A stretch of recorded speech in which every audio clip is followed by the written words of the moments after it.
There is a saying about leading horses, and it's not the one about leading a horse to water. The saying goes like this: you can lead a horse over a bridge as long as the first bridge you build is a trusting relationship. Horses can teach us how to be better leaders. That's because horses respond best to emotional honesty, trustworthiness, and our ability to connect with them. And by their nature, horses seek out confident, respectful leaders. Leaders they would happily follow, even blindly.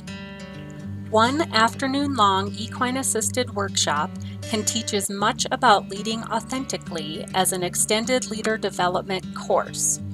Know that your student will not learn how to ride a horse, but they will learn how to lead a horse from the ground without a halter or food or a rope, because the same behaviors that compel horses to follow humans are the same as those that make humans want to follow each other. With your help, only $25, this leader development workshop can be made available to develop MSU students into the positive leaders we need, to help them understand that how they lead matters. Thank you in advance for considering sponsoring one of our students.